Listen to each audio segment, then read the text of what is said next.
All right, so I want to talk about Cam Akers. Your breakout list that you gave me was Tony Pollard, Cam Akers, Samaje Perine, Kenneth Gainwell, and basically every second-year running back, including Khalil Herbert, who's a third-year running back.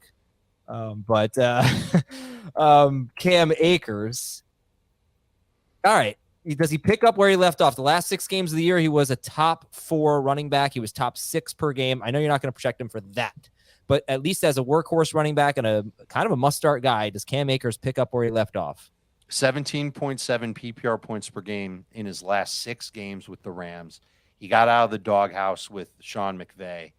And look, I know that the Rams, as a team, their defense isn't going to be as good. Their offense, huge question marks. They don't have a lot of draft capital to try and improve their team this April. So I wonder if they just settle on starting the year with Cam Akers. And it's a completely different year than 12 months ago for Akers, where he was coming back from the Achilles. He didn't look explosive in camp. There was no great news about him. It felt like he was going to be a bad fantasy pick, and he turned out to be one until those last 6 games. And that might be what saves him and makes him a breakout candidate for this year. If he stays healthy and he looks like the guy that he was at the end of last season, he's going to have the best numbers of his career, and he'll be a number 2 fantasy running back. All right, how about with that Rachaad White, Tyler Algier, Isaiah Pacheco group? Is Cam Akers ahead or behind that group? I actually have Akers ahead of those guys, but it's based on the hunch that he is the Rams' lead running back to start the year. And Heath, where do you fall in that group? I currently have him behind those guys. I will probably get more excited about him and the Rams offense outside of Cooper Kupp if we get to training camp and Matthew Stafford's a full participant and everything seems like it's okay. I think there's every bit as much risk with this Rams offense as there is with the Bucs offense, maybe even more. I did a very tedious and annoying exercise yesterday. Well, I never do any actual exercise, but a research exercise about running backs. I've made the point over and over that, when you're looking for top 12 wide receivers, the offense matters. You don't find a lot of top 12 wide receivers on offenses that rank 20th or lower in scoring. But it's a little bit of a different story with running backs. It's been about 3 or 4 per year finishing top 12. Now, I'm not asking Cam Akers to finish top 12, but just to put this in perspective, about 3 or 4 per year recently, finishing top 12 on offenses that rank 20th or lower. I can say there's clarity that offense doesn't matter as much for running back as it does for wide receiver. So just keep that in mind, because I think people are going to use that against Rachaad White. They're going to use that against Cam Akers, depending on how they view the Rams offense. It's just not as important at that position. Not to say it's not important, but it's not as important. What I would be interested in is what those 3 or 4 running backs each year, what do they share in common? Are they all pass catchers? No, it's like, you know what? A lot of them were on the Bears. Jordan Howard did it twice. David Montgomery. A lot of them, I think had a lot of work. I can go back and look, but obviously workload's big. There was a year where Duke Johnson snuck in there, and he did it on the back of a lot of catches. I don't have an answer for you right now. I don't know if there's a common thread, but workload is obviously extremely important at the running back position. I would also think if you're using full season and not per game numbers, like it just so happened that every year 3 or 4 teams on bad offenses stay healthy for 17 games. Yeah, it's possible. Yeah. Also, I will point out. All right, actually, let me ask you this: Cam Akers, those last 6 games, top 6 running back per game, top 4 overall. All of that without Matthew Stafford and Cooper Kupp. Does that help, hurt, or not affect the argument for Cam Akers? Having Cooper Kupp back should help the matchups for him on a play-to-play basis, potentially make him more efficient. But it hurts because it means that they might throw significantly more with Stafford compared to with Baker Mayfield. Okay. Samaje Perine, I think you want to get into that, or? I can do it quickly. He's just he has a chance to get a huge opportunity in Denver. This is the current coaching staff signed him. Sean Payton has been really excited talking about what Samaje Perine can do. We've seen what Samaje Perine can do when he's the only back in an offense. And with Javonte Williams not necessarily being ready for the start of the season, he's got a chance to really cement himself as a big part of what Denver does. And we know that even when Javonte comes back, man, Javonte is going to have to make just an insane amount of progress coming back from the ACL to really keep Perine in a limited role. But Perine could still be the passing downs back and still give some service to fantasy managers, as a mid-season bye-week running back, a number 3 running back, maybe even a low-end number 2 running back in full PPR. But there's a chance that Javonte just doesn't play like himself the year coming off of an ACL. And that just opens the door for Perine to have that one magical season where he's just awesome for fantasy. He's somebody I'm looking for in all my drafts. Would love to get him in that round 7 to 8 range. I think that's where I'm going to end up with Perine. Kenneth Gainwell was on your breakouts list. I think, okay, so we're obviously playing the Rashad Penny's going to get hurt game. Why is everybody That's a pretty easy game to win, Adam. Yeah, no, you should play it. Why Gainwell over Boston Scott?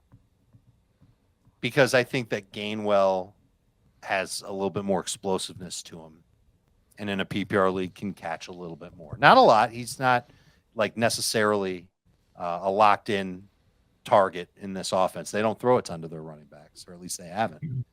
But I think that he's somebody you could draft them both late, and you just wait for Rashad Penny to get hurt in October, and then there's a chance where Gainwell can be helpful. And they've used Gainwell in short yardage situations, just like they've used Boston Scott. So I'm totally happy to take that double-digit round risk on Kenneth Gainwell. I had a little bit of an issue with him. Like, is he more of a sleeper than a breakout?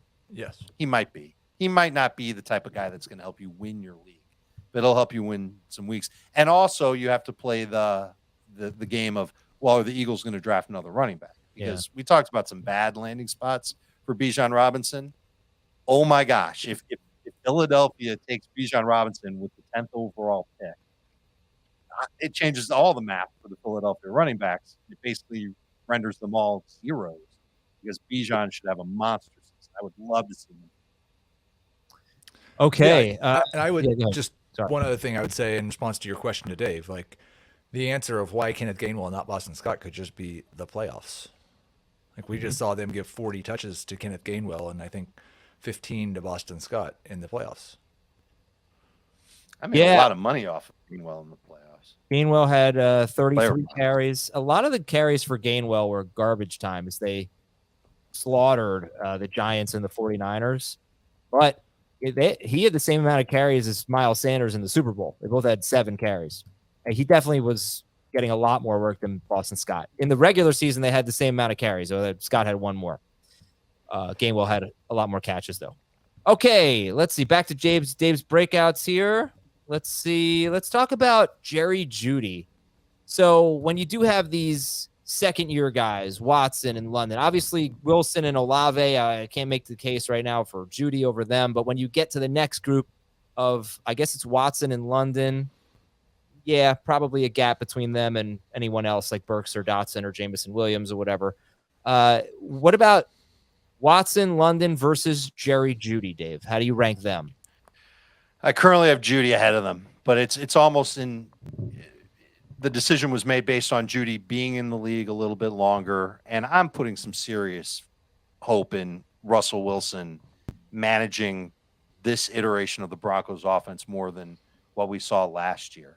And late last year is really where my optimism springs from because Judy averaged over 20 PPR points per game in those final 5 games. Sutton played in the last 3 of those 5 games.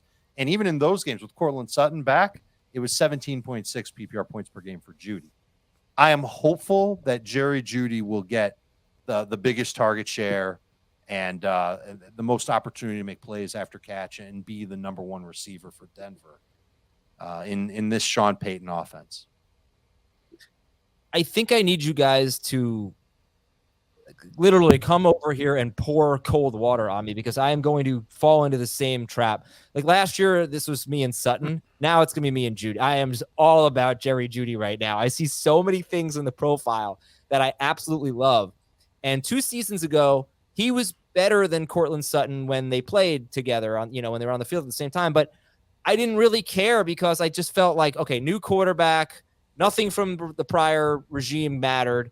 And Sutton seemed like the guy that fit Russell Wilson. And I think they really tried to make that work the first 4 or 5 weeks, and it just didn't work. And then Juedy just dominated after that. Juedy was so much better than Sutton, and he was great. I mean, he was 5th among wide receivers with 50 or more targets. He had the 5th highest explosive catch rate. He had the 7th most yards per catch, 7th most yards after catch per catch. So he makes plays after. He's just, I don't know. I mean, it's his 4th year, and he's kind of burned people before as a breakout candidate, but I think it's myself included. I think it's going to happen. I think he's going to be really good. Definitely a post-hype sleeper. Although if you continue to hype him up, then he can't be a post-hype sleeper. He'll just be a continual hype sleeper. A good breakout candidate. My concerns are, like, we've talked plenty on this show about how Sean Payton's going to bring in a run-heavy approach. How Sean Payton offense means more targets for the running backs. How Sean Payton offense has always been good for targets for the tight ends. Like Michael Thomas and Marcus Colston are kind of the 2 good wide receivers in Sean Payton offenses. And Marcus Colston, if he has a Marcus Colston season, I don't think that's a breakout for Jerry Judy. So there's a lot of question marks. How many targets are there? Is he going to dominate targets over Sutton and Tim Patrick, who's back and apparently the Broncos love? The potential's there, but I do have him behind all those second year wide receivers. Yeah. Brandon Cook's also good in Sean Payton's offense. He did have a year or two, didn't he? That's right. I missed that.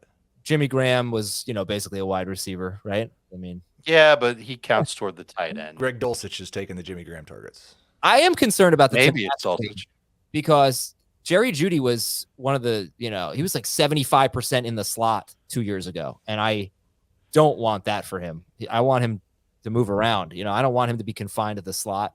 I don't know if that will happen with Sutton, Patrick, and Judy, but there are concerns. Also, he made so much of his fantasy production in that game against the Chiefs where they trailed like 24-0 or something and came back. But all right, I'm glad there's some Jerry Judy enthusiasm. I didn't get Jacob Gibbs on here because he'll definitely pump up Judy. I know he loves Judy. I won't be the high guy on Judy when I get Jacob on here. Let's pick a couple more, Dave, and we'll wrap it up. And let's go with Nico Collins. Well, the trio of Isaiah Hodgins, Nico Collins, and KJ Osborne. Interesting trio there. Hodgins, Collins, Osborne. More sleepery than breakouty. You can make the case for Hodgins that he's got a shot to break out based on how he finished last year and how he seems to be the only wide receiver for the Giants that isn't like a prototypical slot guy. He's an outside receiver, and maybe there's something there that they can really build on in New York. They brought back Slayton, right? Yeah, but he's more of a deep threat guy. Yes, he's an outside guy too. You're right. He's more of a deep threat guy, though. You're right. Yeah, last 5 games, 15.2 fantasy points per game for Isaiah Hodgins. I think that he could see a few more targets next year in New York and still be a key figure there, and certainly a big guy in the red zone. So I think he's got some breakout potential. Is he going to be the guy that helps you win your league? He's going to be a guy that helps you fill out your lineups. Might be a number 3 receiver that you can draft in round 9+. Same thing potentially for KJ Osborne. If it ends up that he's the number 2 receiver in Minnesota, I do have a hard time believing that he can overtake Hawkinson for number 2 on the team in targets, but I bet it's close between those 2 guys. And if that's the case, then I'd rather bet on the guy that I can draft later, which is Osborne. Osborne could be a round 10 player. And Nico Collins is in that exact same range. I don't know who the best receiver will be in Houston. It's a team that still should throw a decent amount. They're definitely getting an upgrade at quarterback, whether it's Stroud or Bryce Young. And Nico Collins I think he's just good enough to break away from tight coverage on like a hitch route or a dig, something like that, where he can get open for that second and make a catch and use his physicality to fight for a few extra yards. He might be number 1 in Houston in targets. Okay. I feel like Heath was going to say something that he totally. Well, no, I was just waiting for you, Adam, because I want to make sure that this is I can actually feel slighted, but like your intuition coming in when you saw these lists of names for breakouts was make fun of the guy who picked a rookie, not make fun of a guy who half his list are sleepers. It's okay. It's fine. Well, it depends on your definition. Based on my definition of breakouts, yeah, those guys are sleepers. They win you weeks. But I would agree. But when I put best the year list together, it's more like guys who can have a career year, best year of their career.